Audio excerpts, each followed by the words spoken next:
Player মিনান, player নয়ন। আজকে 2 game লুডুতে win হয়েছে। ওরা উইন হওয়ার পর আমাদের সাথে অত্যাচার করছে। ওদের খেলাধুলায় আমাদের সাথে অত্যাচার করছে, আমাদের টিমের দোকানে আনছে, আমাদের কাছে অত্যাচার করে খাইতেছে। আমরা নারাজ ওদের ব্যবহারে। ওরা দিন 16টা পাবে, আমরা 16টা কেন 30টাও দিব, কিন্তু ওদের যে কুব্যবহার এটাই আমরা নারাজ। ওদের আমরা নারাজ হয়ে বলতেছি ওদের এইটি হজম হবে না। এই যে তারা, আর এই যে ওরা হলো বহিরাগত, এই যে বহিরাগত দাওয়াত তারা চলে আসছে।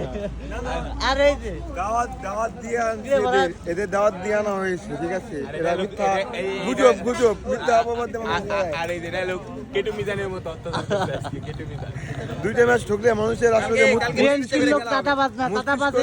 মস্তিষ্ক নষ্ট হয়ে যায়। আসলে এটা যে কি কথা কইতে মুখ দিয়ে সেফলি বাইরে ফেলাইছে। আসলে খানিক না এটা যদি এই যে মুখ সেফলি বাইরে গেছে নাকি চাঁদাবাজ ভাই, চাঁদাবাজ অবস্থা কি 2টা ম্যাচ ঠকে।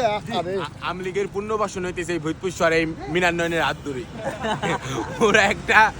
ওরা একটা চাঁদাবাজ, ওরা মানুষের সাথে কুব্যবহার করে, ওরা মানুষের সাথে এই যে জোরপূর্বক ওরা চাঁদাবাজি করে, অন্যান্য লীগ অন্যান্য দল এগুলোরে দায়ী করে। এদের পলিটিক্সই এমন। এদের 2 ম্যাচ লুডু ঠকে মোটামুটি 16টা ডিম ঠকে। আজকে এদের অবস্থা, এটা আমরা ডিম খাইতে আইছি, 16টা ডিম ঠকে অবস্থা। এটা আমি আমার পার্টনার এই যে নয়ন ভাই বেব খেতে যাবো। আমরা দুর্জয় লোক 5 হাজার ডিম দিতে হবে, একেবারে 5 হাজার ড্রিম করে ভরে দিতে হবে, কারণ আমাকে এগেইনস্টে ছিল, এগেইনস্টে সাপোর্ট করছে।